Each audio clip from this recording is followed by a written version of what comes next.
Hey, welcome back to the Vikings Playbook. This is your host, Steve Hoikkala, and it's week 17. We have a Christmas Day matchup, so I'm getting ahead of it a little bit early because I want to make sure that my Christmas Eve and your Christmas Eve and Christmas Day are filled with not only fun and family, but also a little bit of football, but mostly so you guys don't have to worry about, hey, can I catch any pregame shows? On Christmas Eve. So you can focus on your family Christmas Eve. You can catch it now, at least a day earlier. So, with today's episode, obviously we got the Christmas theme going on, and it's a whiteout game. So, whiteout game on Thursday. So we got the Winter Warrior jerseys that the Minnesota Vikings previewed last year. They're bringing them back again this year. I think it's one of my favorite jerseys that they have. I think that they should maybe do it more often, but I think maybe they do it one a game or one time a year, one game a year, just because I think I don't know, maybe it sells more.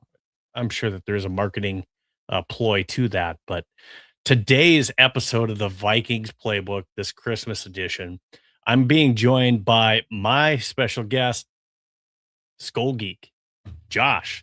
So go ahead and follow him on social media on X. He's at Skull Geek, and he's coming on today to talk a little bit about the Minnesota Vikings and the matchup between the Detroit Lions. So, Josh, how are we doing today? Hey, Steve, thanks for having me on, man. I'm really excited to be here.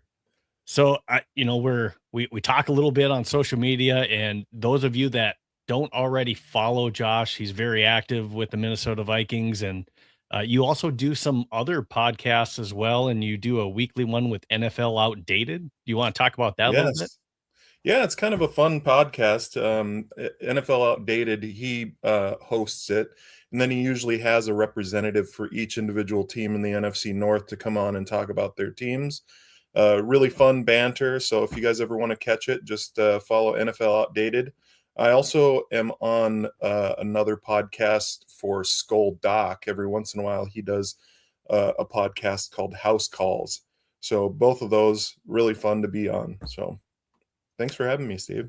Yeah, absolutely. So, Winter Warrior jerseys going on. I mentioned right before I brought you on. I think these are one of my favorite ones. I mean, I think social media was just begging for these for a couple of years, and then finally, the Yeah. Vikings said, "Okay, you want it? We'll give it to you."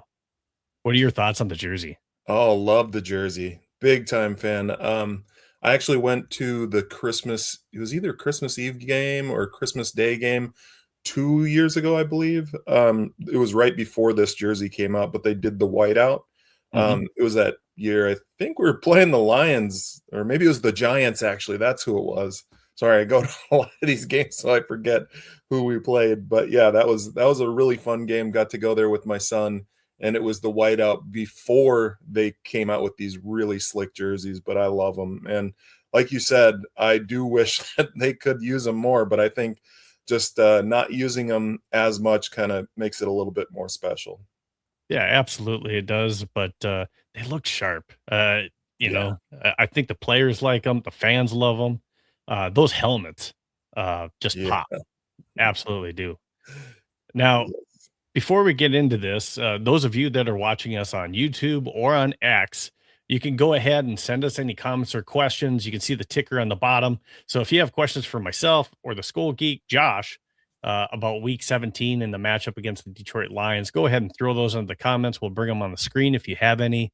And just thank you for watching. If you're not already following and subscribing, please make sure that you go out and follow us either on X, YouTube, Facebook. I'm starting to get up and Instagram, being that this is only the Hey, second hey. Vikings playbook podcast. So we're expanding, we're getting out there.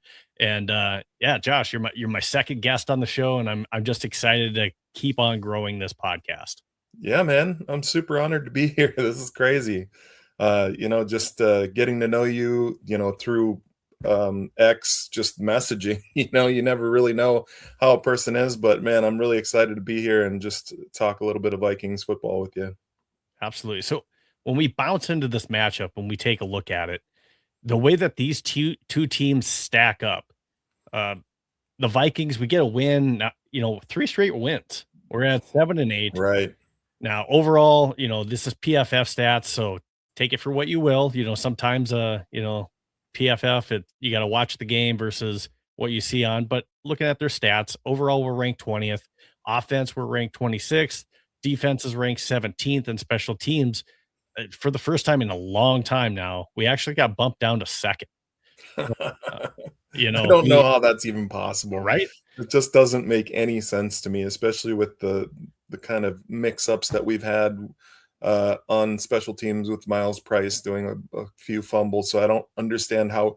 I mean, everybody else must be really bad if we're second in the league. Well, I think, so there's two different ways to look at it. With special teams, Will Reichard's been awesome. 27 of That's 29 true. field goals. He's 9 of 11 from 50 yards or plus. Ryan Wright, who I gave a lot of crap to That's in the offseason, great point. he has actually been punting a lot better this year. And Miles Price, although the couple fumbles that he did have, he's been a great returner. I think the thing that I've been most frustrated with special teams has been the penalties. And Yep. Miles Price has been delivering, whether it be punt returns, Yes. most of the kick Very returns that he's had. frustrating. We've had a touchdown called back, several really long returns from Miles Yeah. Price. I mean, Miles Price would probably for sure be in the Pro Bowl if we didn't have as many holding penalties on a lot of his big returns. That's true. That's so true. Yeah, and you make a great point about Ryan Wright. When you think about special teams, you obviously think about these returns, punt return and kick return, but Mhm. obviously field goals and extra points. So Will Reichard's done an incredible job all season. I think he's only missed 2 field goals all season. Does that sound right to you? 2. Yep, 20 Yeah. 27 and 29. He's perfect on extra points. And Yeah. the 2 that he's missed, one of them at least, it hit the cable, right? In Dublin. Yeah. So I mean, I there is thought it that. hit the cable. I think it was somebody on K-Fan that kinda pointed it out. Um, uh, Halverson or somebody. Mhm. I can't remember exactly who pointed it out, but once you look at it, it really does take a real quick hook right, as it's going by the cable. I know the NFL is definitely vehemently denying the fact that it hit that cable, but it sure does look like it did. Yeah, no, Will's been phenomenal this year and just a long of I think 66 was his long this year. Yep. Just With extra he's been room to amazing. spare on that Yeah, 66-yarder. yeah, yeah, he's been amazing. Yep. So now when we take a look at the Lions and their record, so they're very close. They're just the opposite of us, and we beat them. Right. So we beat them back in I think it was week 9 that we beat them, but 8-7. Their overall PFF stats second on offense, fourth on defense, Jeez third on Louise. special teams. This is not How? the look of a team that's Yep. 8-7. Yep. I just don't understand how you can have an 8-7 record and have the second best offense in the league and the fourth best defense Right? in the league. Look at Mhm. that. Special teams is the third best in the league, and you have an 8-7 record. Just seems like everybody's Super Bowl is against the Lions. I mean, they bring their best game when they play the Lions. Yeah, I mean, I don't know if you caught the Sunday game against the I did. Steelers, I but did. Honestly, I don't know what you feel about that, but I really feel like the Lions got screwed at the end of the game twice. Like there was one play with about 30 seconds left when Tesla and Amon-Ra St. Brown were lined up on the right side of the field. And I mhm, think they were on like the 2-3 yard line. And it looked like a natural pick play where Tesla kind of crosses in front of Amon-Ra. But you call a pick penalty or an offensive pass interference if the guy kind of makes a move out of his line.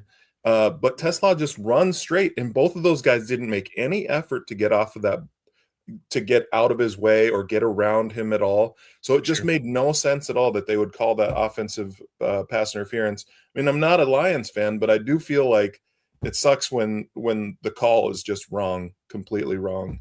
And then there was that other call right after that. There was an offensive pass interference when Amon-Ra was on the left side of the field, and he kind of did a little bit of a push off. I would say that that one was offensive pass interference, but it was Are real you talking ticky about tack. that last play of the game? Yeah. Yeah, Yeah, yeah. the one where I Jared think they Goff, got like, that right. catches it in the air and then jumps in the Yeah. end zone. Now that was to watch that live Yeah. was incredible. You were like, "What Yep. is going on?" You know, and Yeah. is that still a live ball? You see Jared Goff pick it up, and then he goes airborne. Yep. You see his head actually go like this.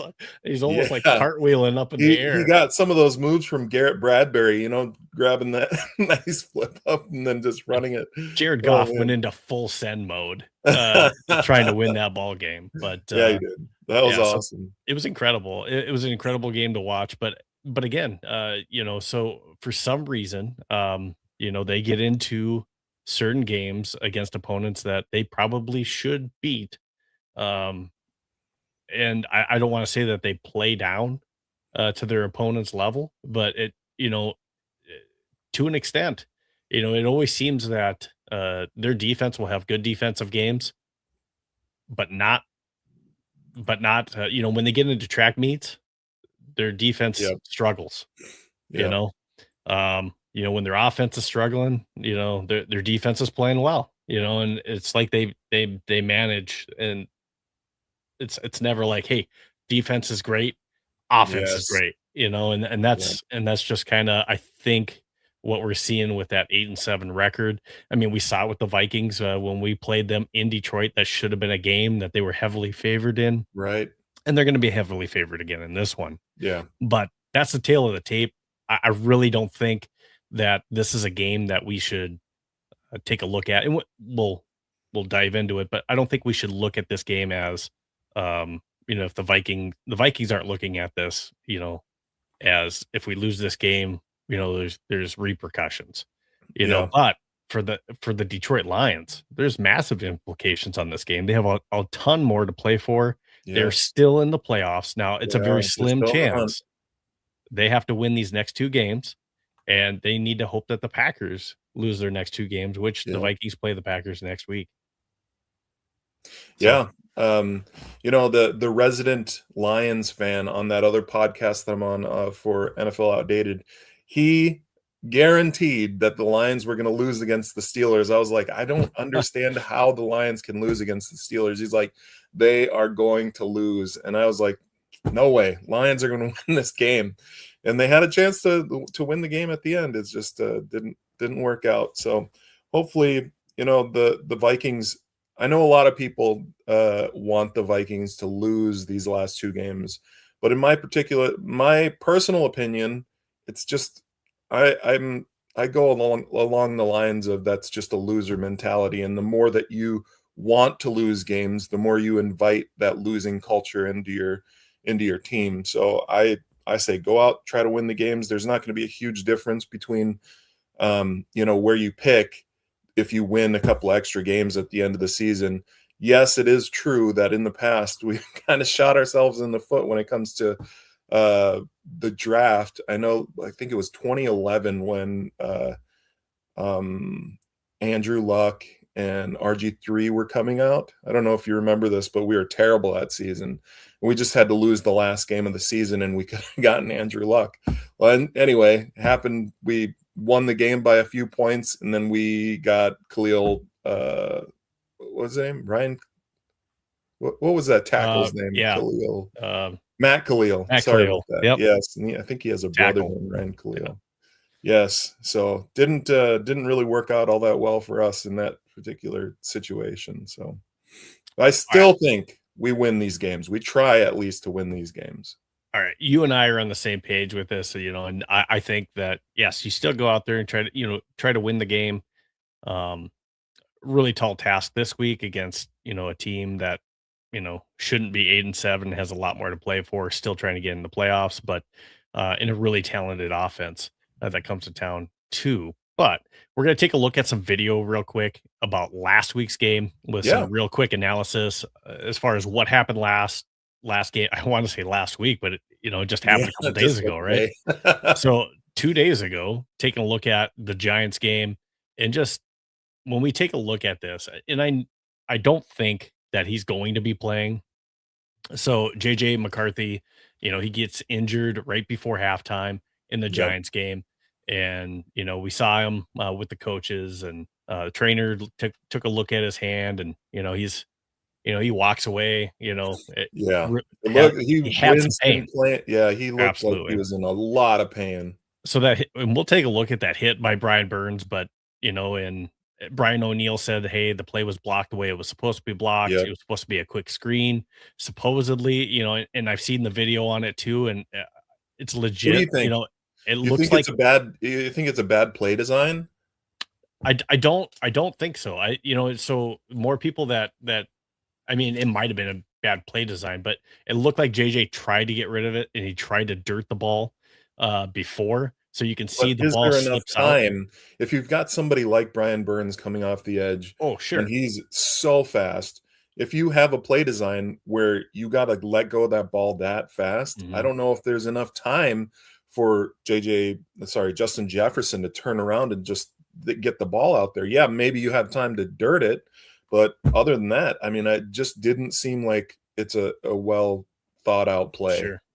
But as far as, like, was he trying to hold the ball? I think he saw Brian Burns, he tried to dirt it, and it Yeah, looks like the ball slips out, and, some are saying that, hey, he had already hurt his hand, before he was having trouble gripping the ball, and maybe that's what happened there. But anyways, he gets hit. Um, he does X-rays, no fractures. that's good. There Good is news. there is at least some concern. Listening to Paul Allen on the radio here today, there was some possible concern. An X-ray is not necessarily going to show you if there's any ligament damage, but that is a That's possible true. concern. So, Did they do an MRI, do you know? I haven't seen anything saying that they did an MRI. I'm guessing that one was done. I would be shocked if they have not, "Hey, let's do an MRI of that thing too," Yeah, because there's things that the X-ray is just not gonna show. yeah. But, when we take a look at, whether or not he's gonna play already on Thursday after having this done on a short week, and and they didn't have practice yesterday, but he's still, down as a DNP, so he wasn't coming in and working on Yeah, whatever it is. I think most likely, that is signaling that Max yeah, Brosmer will most likely be the starting quarterback probably. on Thursday. So we're gonna take a look at the Yeah, video and though. history has shown that, Kevin O'Connell is gonna be really cautious when it comes to Mhm. JJ McCarthy. Yeah. When missing, like, what was it, 6 weeks at the beginning of the year for a little bit of a twisted ankle. I don't know, it just, he's probably not gonna come back in and play on a short, with a short week like this when he held him out for 6 weeks for a sprained ankle. Yeah, I mean, I think it's not only that, but I think it's, you know, eh, some people are They're gonna gonna not roast you, like man, either way. they're not gonna like this, but, it's a confidence thing too. I mean, if you're struggling with your hand and throwing the football, and, you already got people taking sides on, but you started having some positivity. I think, and we're gonna take a look at it. I think that there was some positivity against the Giants that we're gonna take a look at, Oh my gosh. but, I know we're gonna look at these plays, but I was actually really excited about the first half, mhm, before he got hurt, so you and excited I to are in get the into same it. camp. So let's Yeah, take a look at the video, and we'll break down some of these plays. yeah.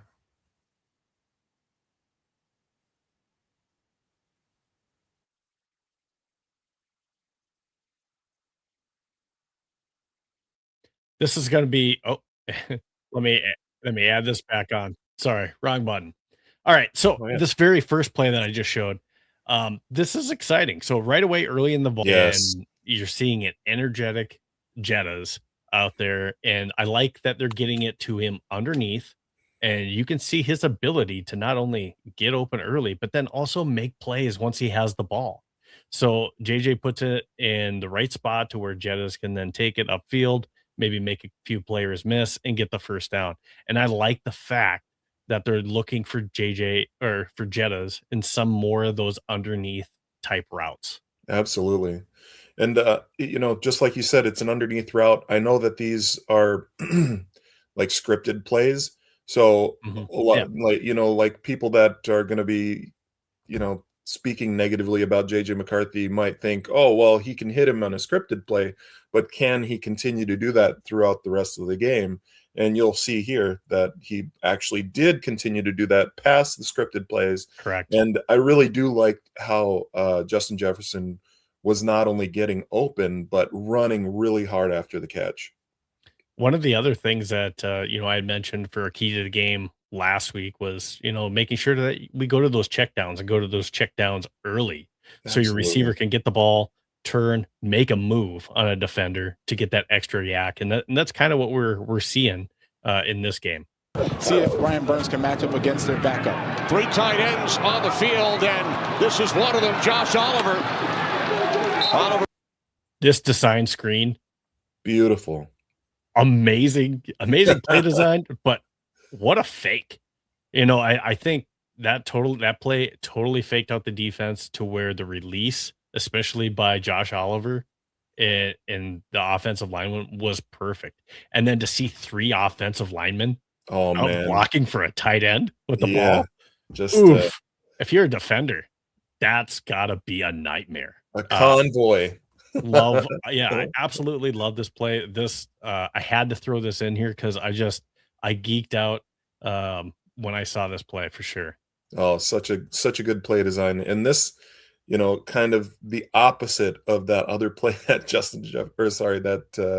JJ McCarthy got JJ. hurt on. Yeah. It was actually a well-designed play.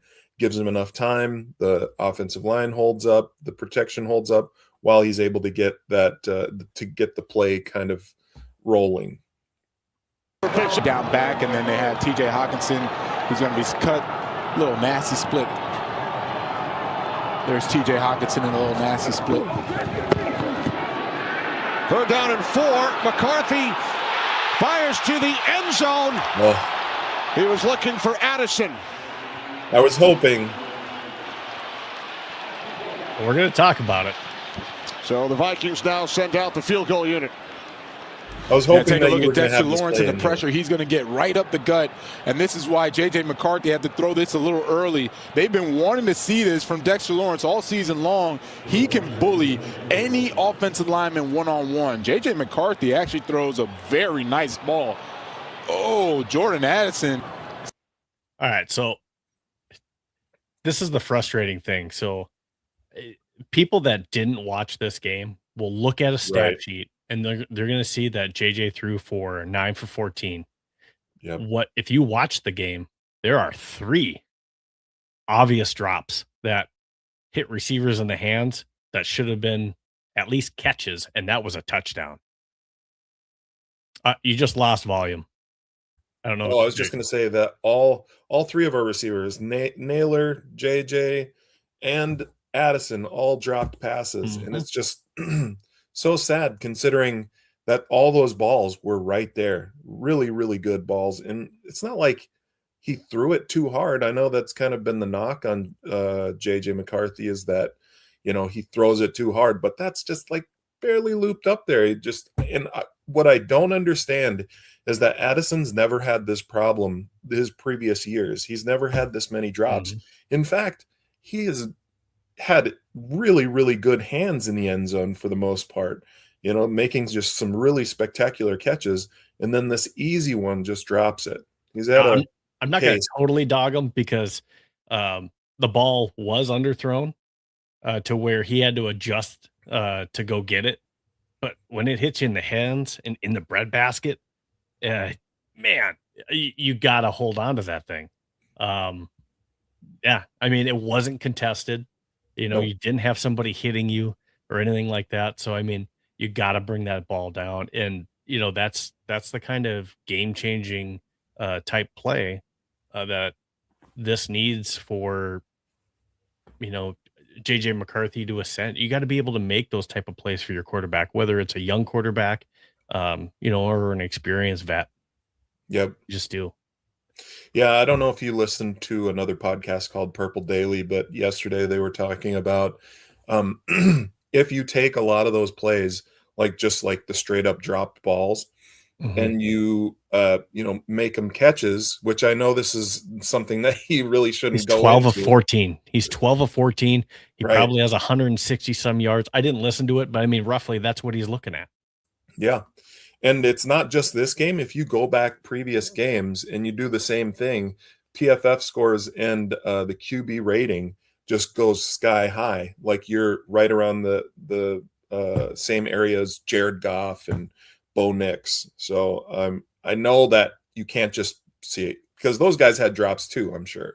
Well, so you can't just automatically say that. I If all know- those drops didn't happen, then he'd Right. be good.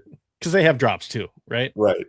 So, but obviously we're having a lot of issues with that on this team, a lot more than some of those quarterbacks. But More that than was a years crucial one, past, I'll say that.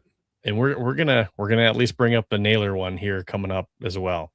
Century is in 100 years. This century, since at least 2000. Okay. There's McCarthy on first down, takes off. What I wanted to see from JJ in this last game against the Giants, he showed more of, and he has the last few games, is Yes. when there's green grass in front of you, and if your read's not there, but you got open grass, take off. Yeah. And he makes a quick decision here instead of getting bottled up. And now, you're in a worse position to where the walls are closing in, right? But he gets out there and he shows in this game, which will show the rushing touchdown as well, but he shows that his legs are a weapon. He's Yeah. able to run with the ball. Now, on some of these plays, when he gets in this situation, I would rather see him slide rather than leading. I was his actually head. going to ask you about that. Because did you hear last week the announcers talking about how the coaches actually want him to dive head first instead of sliding? Because when you do the slide, obviously, where Takes off you yards. initiate Yeah. the slide is where you're gonna. And also, they were saying the reason why the coaches want him to dive head first is because you can kind of see where your head is going to go. Mhm. But that's, in my I'm opinion, I'm the for thing that you if you're don't see. close. Yeah. The thing that you don't see is the one that puts you out of full season. Yeah. And with the, JJ McCarthy's injury Right. bug that he's gotten all year, why take the risk? Just slide. It just doesn't make any sense. And that drove me crazy all year long. And to come to find out last week that they are actually teaching him to dive, it just makes no sense to me, especially when he's kind of fragile. I think it's probably depending on the situation. I mean, if you're really close to the first down, hey, go get it. But I mean, if it's a 1st and 10 type play like this, you got another couple of downs to get that extra yard, Yeah. yard and a half. So I'd rather see him slide. But like the touchdown, which we'll get to, and what he did last week, I'm for it. I like what he did. So we'll move on to the next play here. 3rd down and 12. Pass is complete. And Jefferson will pick up a first. Now he gets it out quick to Justin Jefferson to where Jefferson's able to at least do something with, but you saw the motivation, you saw the will. I mean, you just saw Jefferson. He's got the will to play, and this is the fire that maybe we weren't seeing from Jefferson. I think we definitely saw it in this game early on. And I think if JJ McCarthy stays in this football game, this is probably a big game for Jefferson. And, I just like the energy that he was playing with Absolutely. in this game to try to, he's like, I'm getting that first down. Yeah. I'm getting all of these extra yards. Isn't that great? I'd love to see I it. mean, that's the same thing that we saw in that first play. It's just that will and that desire to go get the first down. He's not just going to go down as soon as somebody touches him. Right. And as for JJ's throw, nice tight spiral, right on the money, good read. A lot. I feel like when JJ comes into a lot of these games, he's really hyped up, which I can understand. You're a rookie, you're excited about getting into these games, but as he gets more time under his belt, I think he's going to be less and less like super overly pumped up, and the adrenaline's not going to be flowing through the veins as much, because I feel like when he does have that amount of adrenaline pumping through his veins, he's not going to sail a lot of those balls. And that's what I really think was kind of holding him back. But look at this. Nice, cool, calm, collected, makes the right read, and right on the money. Gives Justin Jefferson enough time to go and get that first down. First down. Excellent.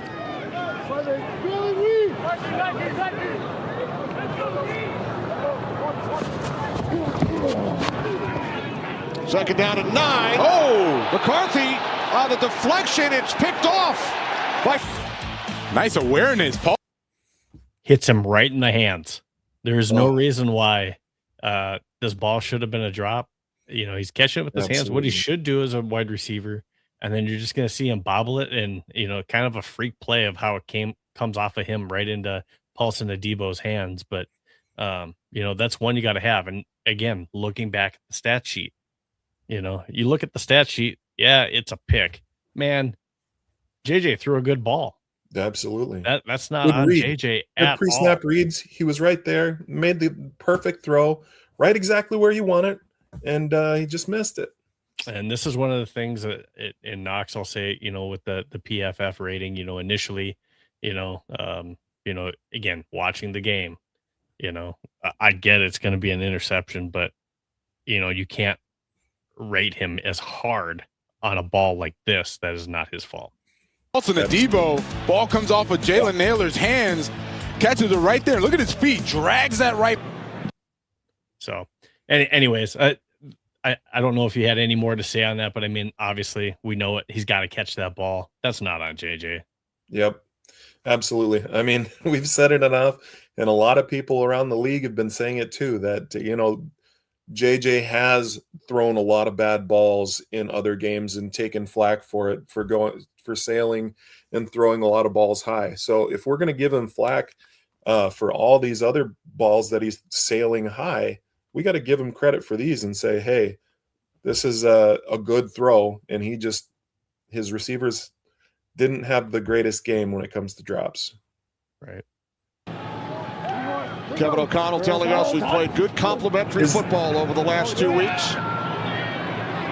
As McCarthy fires. Wow. Jefferson. Just an awesome throw. Yeah. And an amazing catch by Justin Jefferson, incredible. being able to toe drag, get his feet in. On that last ball, do you think that it was thrown too hard? I mean, we can go back and watch it real quick, but I mean, yeah, let's watch it live. See if it's I don't thrown think too so. hard. Because that's kind of the knock on him, is that he throws it too hard. But Brett Favre threw really hard back in the day.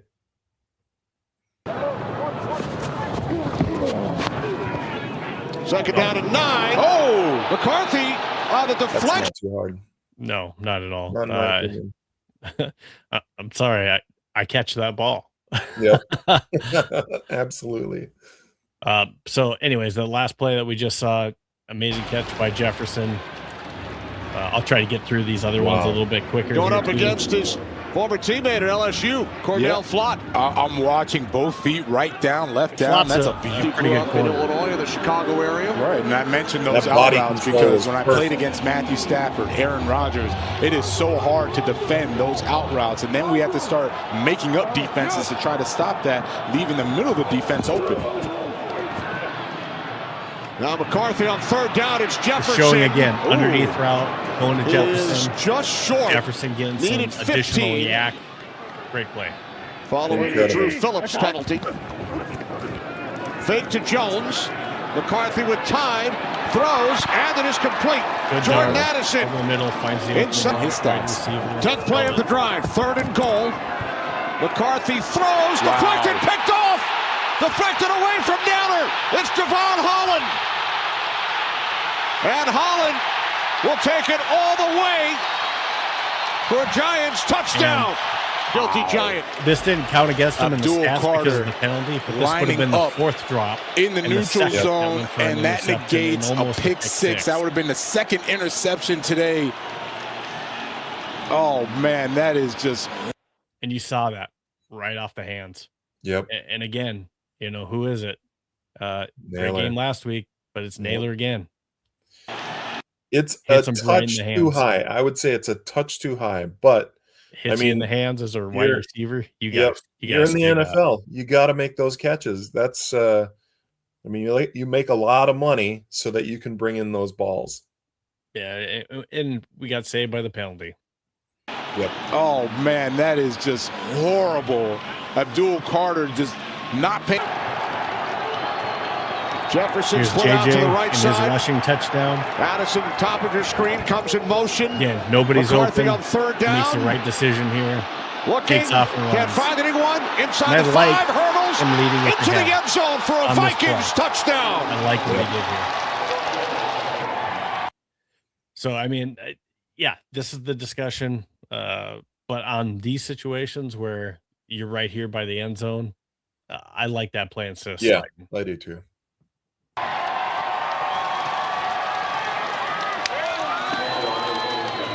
Nice job by JJ. It looks like a McCarthy. He's first gonna round pick recognize the pressure coming up front. I mean, up to this Instead point of in the wasting game, time trying to dance other back than there, he's able to go maybe and then the continue to pick. wait. And then here That comes wasn't his JJ fault. McCarthy, Playing a really recognizing the solid pressure, game. keeps his eyes downfield. Nothing's into those Super Bowls. Bam! For Burns, knocks the ball free, and the Giants are going to score on defense. Tyler Newman. That defense. Just take a look at Brian Burns going unblocked. They're trying to run a screen to Justin Jefferson. There is no way. You see that moment where he looks, Yeah, he double sees clutched. Burns, Yep. and he tried to get rid of the ball. And I don't know if that's what screwed him up or whether it was a grip issue that's being talked about. But again, you watching it from a different angle, a pivoted angle that I've seen. That I did see Thor Nystrom send that out. You can see he tried to get rid of the ball to try to dirt it, Yeah. and it slips out and it fumbles before even Brian Burns hits him. Yep. It's So true. it would have been out anyways. That you should hold on. So I'm going to go ahead and take that video down, and we can start to get into our keys of the game. But the main thing that I wanted to show, and I think we're both probably on the same page, is JJ McCarthy played a pretty good game for that first half of football. Yep. You can look at that fumble, which we can attribute that to him, but that pick, not his fault. The other one that might have been a pick six, but a penalty negated it. Again, you can say a little bit high, but again, it's off the right wide receiver's hands. So we had 3, almost 4 drops by wide receivers. Those are things that need to be cleaned up. So I'm not exactly sure what that takes. I think in the offseason, I've mentioned this before, if at least Justin Jefferson, but if wide receivers are not practicing in the offseason with JJ McCarthy, somebody needs to be fired for not coordinating that, Yeah, it's true. spending the money to make that happen. Whether it's, JJ and Jetta's, we got you guys vacation homes, or we rented some places for you guys to spend a couple of weeks out of a month throughout the summer. I don't know. There's league rules, I'm sure, to some of that stuff, but whatever they got to do to help assist to make that happen, whether it's before everyone leaves after the end of the season, a talk from the head coach and GM, and and if I'm JJ McCarthy, that's what I say. I come to my star wide receiver and I say, hey Justin, I'm sorry about this season didn't go the way I wanted it to, or how you wanted it to, and I want to get things back on track. I want to make sure that we're jiving, we're on the same wavelengths. And what can we do? When can we get together this offseason to make sure we come into 2026 banging? Yeah, and I don't even think that people really thought about how, Justin Jefferson not having enough time with JJ McCarthy and getting on that same page, even in, summer, fall camp, they really didn't get enough time to get acclimated to each other and really didn't think about how that's going to affect their chemistry throughout the year. But like you said, this game, he does look like a first round pick, and not just talking about this particular game, but just going back and watching the development throughout the year. He's really made strides in his maturity and with where his ball placement, pre-snap reads, like reads during the play. He's really, really made a huge leap from where he was when he was losing those games. And I don't know if, the concussion did anything for him, the reason why he looked so bad in a couple of those games, but this game really just popped out to me with how good JJ McCarthy looked before his injury. The Washington, Dallas, and this game, you've seen a gradual trajectory of him improving his game and developing. And I we'll get to some of those questions at the end, but I think we continue to see that against the Giants as well. So you can't look at the score, you can't look at the stat sheet Yep. because those are misleading. If you watch that first half with your eyes, you saw a quarterback that was playing very well on the field. Now let's dive into the injury reports here. Getting back to the Lions game on Thursday, we take a look at the Vikings and where they're sitting. So we have TJ Hawkinson, he's on there with the shoulder. Yep. Ryan Kelly is a big one that stands out. He has his third concussion of the year, sixth Ugh. of his career. So third of the season, sixth of his career. To me, I think he's done. Worry about your health, your family. I just think this offseason, he's wearing the helmet, he's wearing the Yep. poofy, Dubes helmet, but I think we look at replacement for next year, and I think it could be Blake Brandel. Give Yeah. him an off season to prepare in training camp. He's a big guy in the middle. I think he has the ability if he spends more time working towards that. I thought the games that he's played center for the most part, I think he's done a great job. Yeah. He So did let's not give him look a bad shot. at all. I'm all for that. He's already under contract. We're already paying the guy. Um, you know, kind of starter money because when he got that contract initially, that we thought he was going to be a starting left guard before Right. we went and got Donovan Jackson. So let's see what he does at center. That's where I'm at. Now, Jordan Mason, he gets hurt with an ankle injury. We're most likely not going to see Jordan Mason as well. So it's going to be the Aaron Jones and Xavier Scott show. We'll see if someone else gets brought up. I'm sure someone else will get brought up from the practice squad and JJ McCarthy. So those are the three big ones. I think coming up in a fourth one being Brian O'Neill with his heel. Right. We'll see how that plays out. But JJ McCarthy with his right hand, I just don't think enough time to where you want to risk it. And Brian O'Neill with that heel is really concerning, being that we're not going to have Darisaw. He's shut down. We're not going to have most likely Ryan Kelly. So you're going to miss 3 out of your 5 starters going into this. So this is going to be school. This is probably going to be Juergens, and this is going to be Blake Brandel. And hopefully we don't have any injuries come Thursday. One thing that, when you look at this injury report and you see a lot of guys on it, I think if I was Kwesi, I would say, let's see what a lot of these young guys on our roster can do. Let's Yeah. bring some more people up to see if anybody pops. I mean, we've got 2 games left where you can see what some of these young guys are doing because there are going to be some big decisions that need to be made in the offseason. So you kind of understand what you got with JJ McCarthy, but our offensive line, what do we have behind our starters? So that'll be Yeah, nice to see. You're spot on. I don't know what's going to happen with the contract of Jordan Addison, if he's going to demand one this or if we have another year with him under his current rookie deal. We do have years with him, but it's whether or not he wants to demand a contract and try to force his way out. That remains to be a question. Now, obviously, this wasn't a stat season where, maybe he wants to play another year to Right. have a better season for a better contract. So that could play into things. Aaron Jones, we saw him limping a little bit, even though he played through yesterday's game. So that could be something to watch too. We didn't have Javon Hargrave. I'm okay with Javon Hargrave not playing in the game. I mean, Yep. obviously he's a good player, but I want Levi Drake Rodriguez. I want Tyrion Ingram Dawkins to get some snaps. Elijah Williams. I just think that's where we're at and kind of how you brought it up. I want to see on the receiving side of the house with Jalen Naylor. If Addison leaves, he's our new number 2. So then that becomes a priority that we need to re-sign Naylor. And then Right. let's give Ty Felton. We saw a Ty Felton sighting during the game with Max Brosmer. They Let's have a give him connection. all the time in the world to show Absolutely. what he's got. Absolutely. And then Eric Wilson, you got, I want to see if he's ready to play, being that he's off the IR last week. If he can play in these last 2 games, I'd like to see what Gavin Bartholomew brings to the table. Ty Chandler, if he's back, maybe he's playing a little bit because if Aaron Jones is a little bit banged up, you could see that happen. And then Austin Keys, taking a look at what the Lions have, you know, again, they have some people on the roster. I don't think they have any major injuries. Amon St. Ross St. Brown, I fully expect them to play. They're in win now Yep. mode. I really don't think that there's anybody major that's on this list that again, nobody practiced yesterday, so it's kind of hard to tell until we get into Tuesday, Wednesday practices who's possibly not playing the game for the Lions. Yep.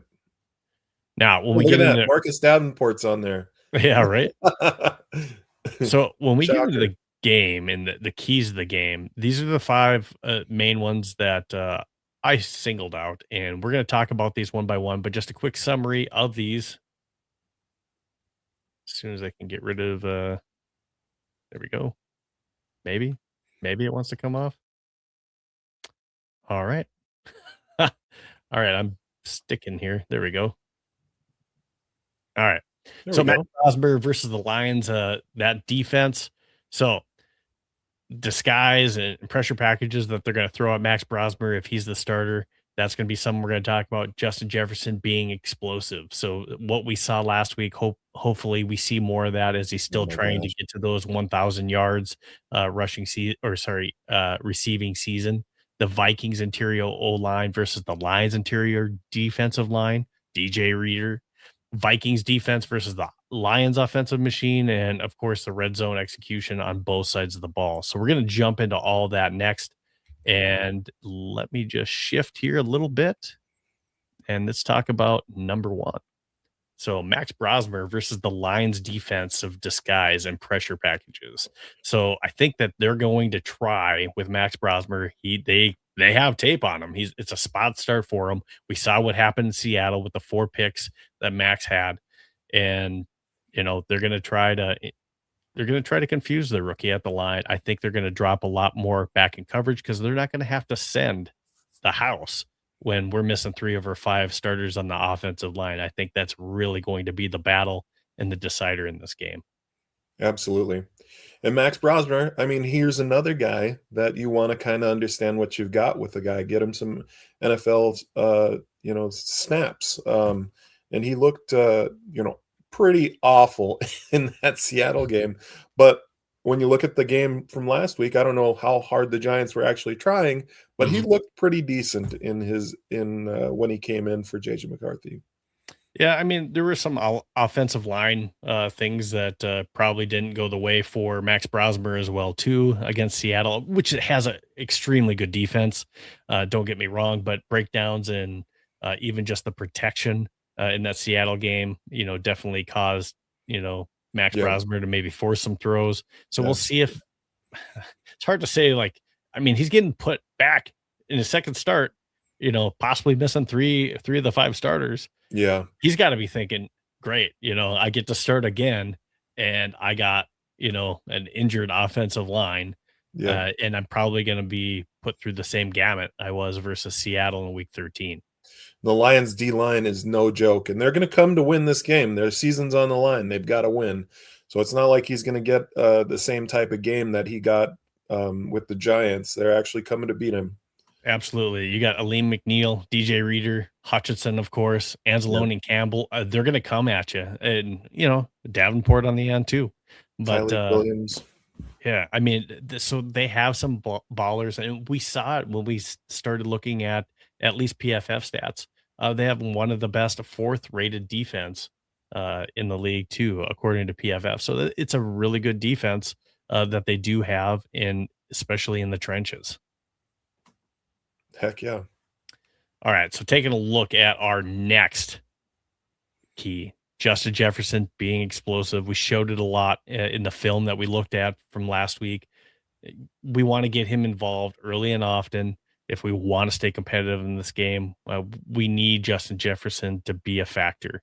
And I think, he's going to be double covered, but I think that's one of the ways that they ran some different slants and inside routes to Justin Jefferson, where he was able to create space, get the ball, and then create yards after catch. Absolutely. And it's in his best interest to do well. He's only a few hundred yards. Well, how many is it? Like 200 yards or 150 yards, something like that, away I from a will look at 1,000-yard it. season. I probably should have had that pulled up already, but Oh, no worries. But yeah, he's close. I mean, it's within reach to get 1,000 yards, and he wants Mhm. to get that 1,000-yard mark. And just judging by the effort and the routes that he ran in the last game, he's definitely going to make it. Yeah, We'll he's at see if 917 right now. what's that? He's at 917 right now, so it's Oh yeah, definitely within range. absolutely. So But we just need to get him going, continue to be explosive, and I think Max is able to deliver a very accurate football as long as he's given time. I think that is going to be the key hidden thing, and that kind of gets us into key number three, there we which go. could be the biggest one, and that's the Vikings interior end. Now we're looking at if we don't have O'Neal, and I couldn't find any Winter Warrior inside offensive lineman here for my picture, but if Brian O'Neal's not playing, we're missing Darisaw. We're missing both bookend tackles Right. on top of missing your center. So, like I said, we're probably seeing Justin Are School. We're they seeing Blake saying who's Brandel and going to Michael start at Jurgens. center? Are they going to go with No, Jurgens, or are they going to go with Blake Brandel? I feel like they're probably going to go with Michael Jurgens so they can kick out School to Sure. one of the kick out Brandell to one of the tackles.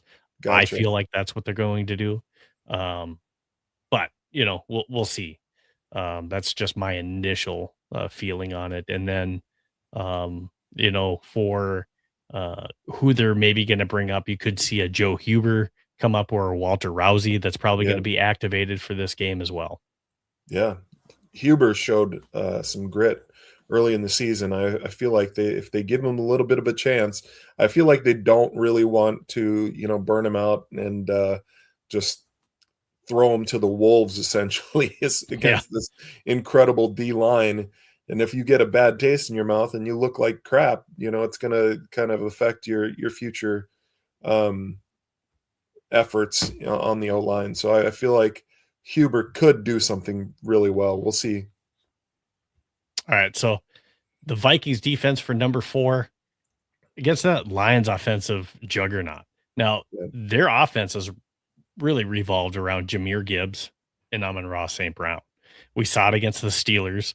I mean, he had, I want to say he had at least 10 catches versus the Steelers. Jamar Gibbs did. Mhm. Jameer, he was fantastic. So even when he's not hurting you in the running game, he can hurt you in the passing game. And now Amon-Ra St. Brown did not have a huge game against the Steelers, but he has the capability we saw the week before to have just ginormous games. Right. So you're kind of picking your poison as far as where you're going to put the different protections and what we saw last week versus the Steelers, or I keep saying last week, 2 days ago versus the Steelers, is Jameer Gibbs. He leaks out of the backfield, gets the ball, and then he's able to make players miss, and he's explosive. He's got wheels. So he's got that breakaway speed that he can really turn a quick screen in. He can take it the distance if he has to.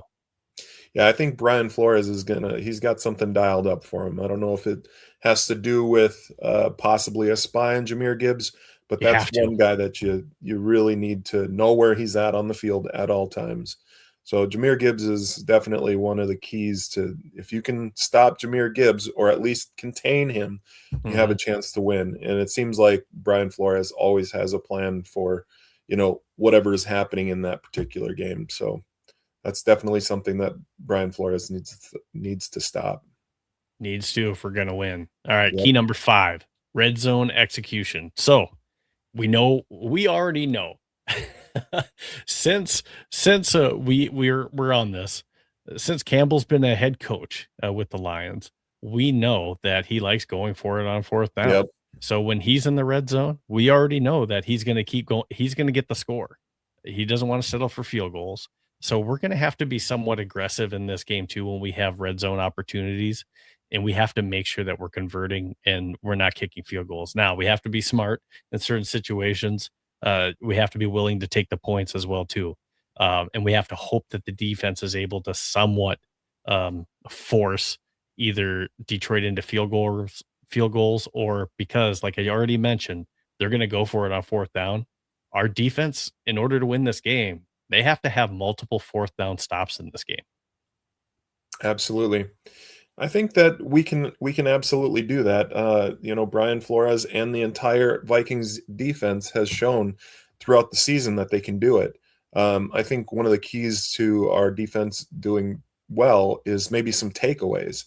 We haven't really focused a lot on that, considering how well we did last year with, getting takeaways. I think the plus minus is not favorable this year compared to last year. Sure. Now, we talked about the red zone execution. We've been good in the last few games. We'll see if that ends up being a deciding factor. But again, my biggest thing that affects all of this is, can that offensive line hold up, not only to help our running game, Yeah, but you're so right. more importantly, protect Max Brosmer. Otherwise, I think we're going to see a repeat of that Week 13 Seattle Seahawks game, Yep. because if Max has no time to throw back there, he could go into panic mode. And not that he's one to panic, but when you don't have time to even find your reads, it's just going to be it's going to be a rough day if we can't protect Max Brosmer at all. Man, that first interception in Seattle, where he just kind of flicked the ball up out of nowhere, is like a no-look pass. He's got to cut that out. If you didn't do that pass, I think he doesn't just go straight down the tubes right after that, because it just I think it rattled him in his brain, And we have to mention it. So, Minnesota Vikings, and I think that their defense has played a lot better than they've been given credit for. The Minnesota Vikings this year has been the reason why we're in games. It's been our offense and the inefficiencies and not being able to extend drives or convert scores has been the reason why we've been losing ball games. So this defense has kept us in against some really potent offenses, and now we're on a 6-game stretch where we have not allowed a passing touchdown. And for me, I think it's maybe too tall of a task this week versus the Detroit Lions. I don't think it goes to a 7th. I just think that they have way too much firepower. We have way too many injuries, not only on the offensive side, but also the defense. We don't have Metellus. We don't have Grenard. So you're missing some players that are not going to be helping you. Hargrave maybe out again for this game. So you're missing some players, and I think that the defense is still good. But again, if we're 3 and outs in this game, we can't protect Brosmer, we can't extend drives. The defense is the time of possession might be an extended, 2-to-1 type thing, to where your defense is getting tired, and eventually, the bend don't break, maybe breaks in this 7th game. Yep, absolutely. You're spot on, man. I think you're right that it is a little bit too tall of a task to say, don't let these guys score a passing touchdown. Obviously, they're going to try not to let them score a touchdown. Right. But I don't believe that we're going to have the refs on our side during this game like the refs were on the Steelers side against the Lions last week. So I don't think we can count on that 2 plays in a row, offensive pass interference, to keep them out of the end zone. I got one more big one for you. All right, Josh, Skull Geek. Playbook Ponderings. What do the Vikings do in 2026 at quarterback? So we have a big question. We have one more game after this. If JJ doesn't play this game, and he maybe doesn't play next week because of the hand situation of where it's at, from what we've seen in his 7 games that he's played, is that enough to go into the season? And do we bring in someone to compete, or do we bring in somebody to start? And what do you think happens next year? I mean, I've said this throughout the entire year, that this year, JJ McCarthy was meant to develop. Yes, he wasn't as good as what I thought he was going to be throughout the year, but I wasn't thinking that we were going to go to the Super Bowl this year. I thought we needed to have our rookie quarterback develop on a similar trajectory to what Drake May did last year. Obviously, he wasn't going to the Super Bowl. He just did really well in making those development stages throughout the entire season. And then the next year he comes in and he actually looks good. And if you look at other quarterbacks like, Peyton Manning, he had a terrible rookie year. A lot of these quarterbacks, I know that you can have a good year, like Bo Nix, like Jaden Daniels. We've kind of been lucky these past couple of years, 2024 and 2023, with CJ Stroud, like having these guys that go off in their rookie year. But that is not normal. That's not the norm for a rookie quarterback. And I'm saying rookie quarterback because JJ, this is Yeah, his this is first a year rookie year. starting. Yeah. But yeah, that is not a normal thing to do, to just come in and just blow it out of the water the first thing. It's you have to, get your feet wet. So I personally believe that JJ McCarthy is going to be the starter next year, but that was an oversight as far as like Kwesi is concerned, not bringing in somebody that actually could start. It sucks that he let um, what's the Colts quarterback's name? Indiana Jones. Daniel Daniel Jones. Jones, yes. It sucks that we let him walk out of the building. It sucks that we didn't sign Sam Darnold for $33 million a year, but I don't think they wanted to be attached to that contract for the next 3 years. But yeah, I feel like if we can get like a Mac Jones in here, or maybe a Brissett, Jacoby Brissett, like somebody that actually has the ability to spin the Brissett ball. ain't coming. Brissett's probably Yeah, going to be staying with yeah. Arizona. I think he's played well enough to deserve an opportunity maybe in Oh, I'm Arizona. sure. But would he want to stay there? I don't know. If I was Brissett, I'd go where I thought I could throw to Justin Jefferson. You know what I mean? I don't know. I mean, so you saw Marvin Harrison Jr. kind of come on. You've Yeah, seen Michael Wilson, Michael Wilson Trey really McBride. start to show form, and you got Trey McBride as Yeah, well too. And you got to remember they haven't been healthy at running back, so that has not been helping them for most of the year. They're down to like their third and fourth running backs, fourth running back, fourth and fifth at times. yep, So I mean, it's really been rough for them with some of the health issues. They've missed Marvin Harrison Jr. for multiple stretches during the season. So I think given a healthy crack at it, uh, even just what he's done when Harrison Jr. is not playing, and the issue that they have at running back, to see what he's been able to do as a quarterback for the Arizona Cardinals and come in versus what we saw with Kyler Murray. I gotta say, I mean, that's the yep, reason why Kyler Murray is benched, obviously, but yeah, and that they're probably not going to resign him. So if that's the case and you're going to get rid of Kyler because of how Brissett has performed, I don't see that there's any way that they let Brissett leave without a contract this yeah. offseason early. That's a good point. One guy I was thinking about at the beginning of the year was Joe Flacco. If he can take another sip out of the fountain of youth and come back one more year, he might not be a bad option. I know that he's not a long-term option, but definitely somebody that has a lot of knowledge, a lot of years around the league, and he could definitely help a young guy out like JJ McCarthy. But uh, it would be nice to have somebody that has youth and experience, not just experience. Yeah, I'd rather see somebody that to compete. I think I like the trajectory where McCarthy's going. Give him a full off season. Yep. That he didn't have a full off season healthy to keep practicing and preparing.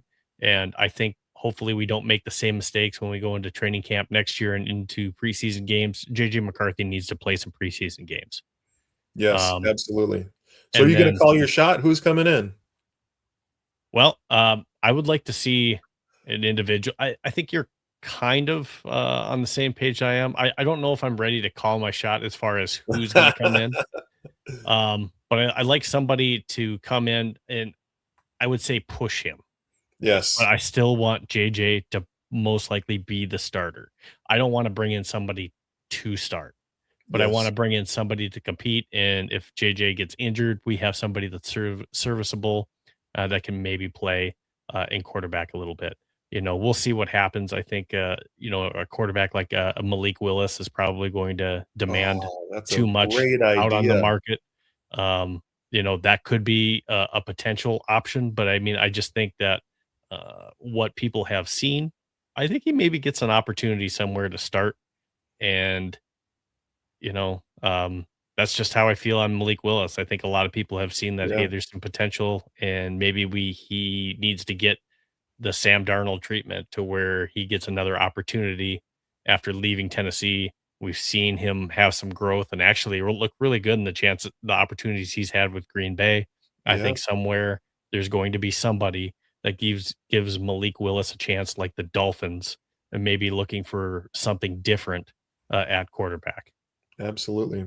Are there any other guys around the league that are kind of in that same breath where they actually have Mhm. youth and they have experience and they're kind of like that Sam Darnold, Daniel Jones, where they could come in and get a second chance? You could say Kyler Murray's going to be somewhere, in just he's got talent.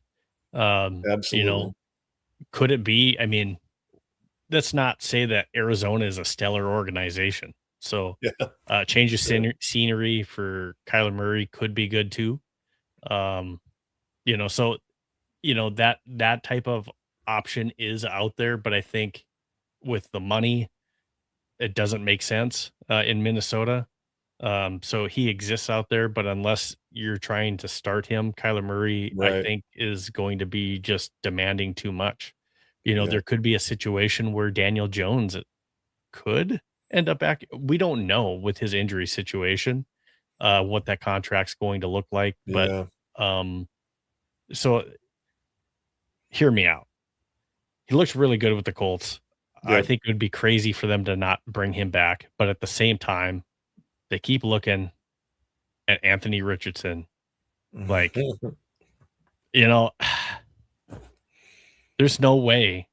Like, I'll be shocked if the Colts do not say we got to give him one more shot. Yeah. There's just a lot of talent in that guy's body. If he can get it figured out as far as accuracy, kind of some stuff that we saw with JJ early, right? And he's Yeah. starting to figure out if Anthony Richardson can do some of that same things. He's young. He's dynamic, and again, he's another guy that needs to slide and Yep. not take the hits. Yeah.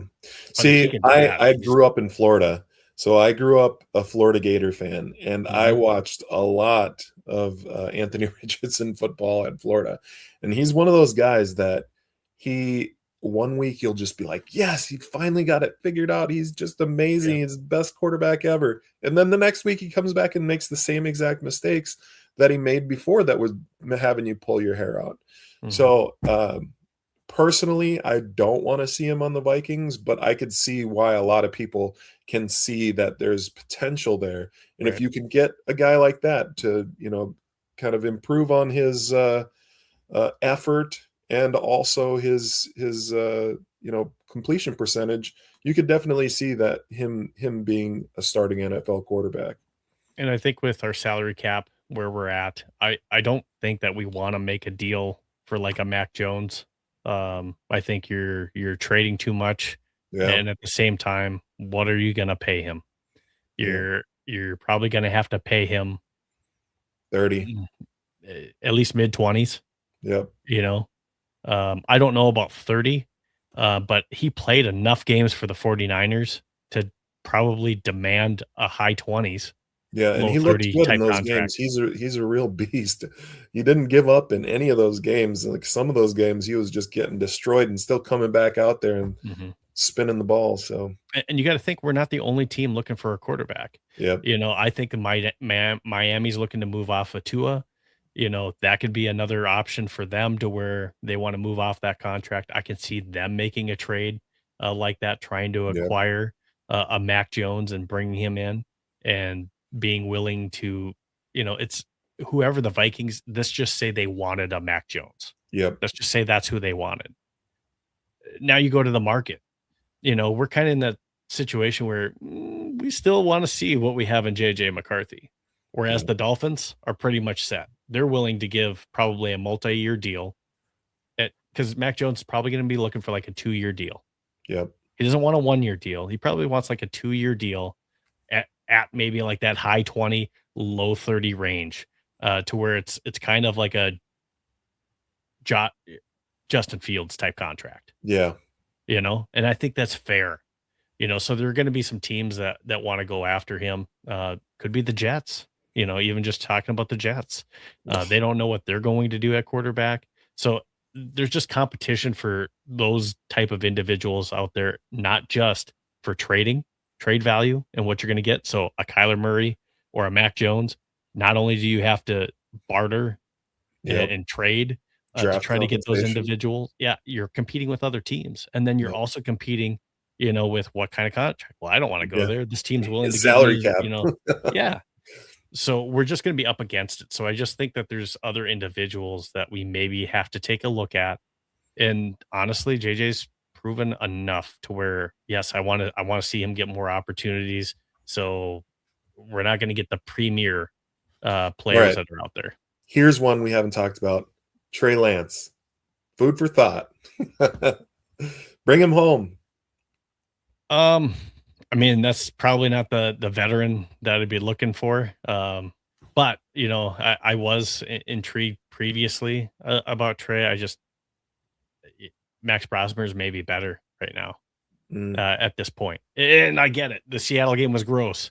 But he also didn't get the protection. We've seen what JJ McCarthy looks like when he doesn't have protection. We've seen what Carson Wentz looks like when he doesn't have protection. So again, I don't know how much you can really grade Max Brosmer off of the Seattle game or this upcoming game on Thursday, especially that's why I'm excited to the see what he offensive can do in lineman. this game. Absolutely, but I just don't think that you can say he can't do it. Yeah. When you're not getting time to throw the ball in the pocket and your pocket is collapsing, there's a lot of quarterbacks that will not succeed. Yeah. Like really good quarterbacks in the league that will not succeed against a really good defense that we saw in Seattle or that we're about to see Thursday if the offensive line can't hold up. So I hate the idea of writing off Max Brosmer just for that. So that's just where I'm at. Trey Lance, is he any better than what you already have in Max where you're developing him and now almost having to start over with a Trey? So I don't hate it. I maybe just don't love it. When you have Max Brosmer already still here, I'd rather see somebody that has proven games under their belt that comes in, and it I don't could think be. Trey Lance has really had very many opportunities to show what he's got, though. I'd like to see him out there. I'm agreeing with you. I'm just saying that we're probably, as long as the hand's going to be good, we're probably looking for a backup. Yeah. Somebody to push him. We need somebody to push JJ McCarthy. Then that can also teach. To maybe help him grow. That's going to be good for development. And that's all I'm saying with Trey, that, I'd like to find somebody that has a little bit of both. Like this year going into it, a guy that I kind of wanted to see was Tannehill. I thought Tannehill would have been a good guy to bring in. Thank goodness. I just want to bring this up. When you watch the Colts last night, now I'm amazed how some of these passes even get completed. Yeah. The way that Phillip Rivers is throwing the ball, it looks like one hell of a struggle. Like he's taking months off of his life. I was telling my cousin, every throw. Like Uncle Rico, man. It's just like, and it looks forced so dang bad to where I just can't. Like, I'm like, how are people not picking off these balls? And eventually it happened, but I was just like, how is this? How is this happening? Yeah. Like he'd throw touchdowns. And I mean, he's always had that really weird release and the really weird arm angle. I mean, not an arm angle like a baseball player, arm angle like Uncle Rico just looks terrible. But it's different now. I mean, remember when Peyton Manning fell off and he just didn't have the arm strength anymore? That is Phillip Rivers right now. Yeah. And it's even more with Phillip Rivers. So I mean, it just looks so forced. So I just don't want to bring in somebody that's, can't throw the ball. If we Joe have Flacco to have still them got throw it, the man. ball. I know that you want youth and you want somebody with experience. Joe could be go a to the guy. grocery store and it's snowing outside and there's no milk on the shelves. That's kind of how it is. There's not a whole lot of quarterbacks out there. As long as Joe Flacco, I mean, he is the type of guy that I would say, yes, let's bring in a Joe Flacco type guy because he can teach. And if you need him to start, we saw what he was able to do in Cincinnati with a couple good wide receivers in a good running game. He could be explosive on offense. So he was able to do that when he was left from Cleveland to go to Cincinnati. So again, a year does things. So, if he's still able to throw the ball, I'd take a gamble on Joe Flacco. He's not going to be expensive. Yep. He's not going to cost us any draft picks. So, absolutely. So that brings us towards the end of our show Yeah. that we have. I do want to thank you so much, Josh, for joining Yeah. us. Um, Been hey, fun. I want to do this again. I want to do this again. I appreciate you coming on. Any last words that you have for the audience and followers out there? No, not really. I mean, just follow me on X, at Skull Geek, and I do want to thank you for having me on. It's been a blast. Really fun talking about the Vikings, even though we don't have a whole lot to play for these last couple of games. It's still something to be excited for, because once you get out of the season, you start hankering for a little bit of football. So I always try to look at these last games, even though there's not a lot to play for, and just cherish what we've got. So excited to watch these last two games. All right. Well, follow Skull Geek at Skull Geek on X. Josh would appreciate that. And thanks again for being on here. For all the followers out there, if you're not already following us, again on X, especially on YouTube, because that's where our primary streaming source is. And then again, I'm working on getting up. They're already on there, but you can go ahead and search us for Vikings Playbook on Facebook and Instagram as we start to build those as well. But thank you so much for joining us on the Vikings Playbook. Check in next week, where we're probably going to be back at our regular time for most games, where we're probably going to be at that Saturday, because it is a regular Sunday noon game I next believe week, I so. believe. Yeah. So we'll be back for the Vikings pregame show again on Saturdays at 9 p.m. So Saturday at 9 p.m. is where you can catch the next Vikings Playbook pregame show. And yeah, Sunday starts here with the Vikings Playbook. And in this week, in this case, Christmas Day, Thursday starts here. So to all of you guys out there, I wish you and your families a very Merry Christmas, Happy Holidays out there. Enjoy the time that you have with your family. Hope you get all the gifts that you want. And thank you so much for Vikings Playbook, for the Skull Geek, Josh, and myself, Steve Hoikkala, your host. This has been the Vikings Playbook. Skull Vikings.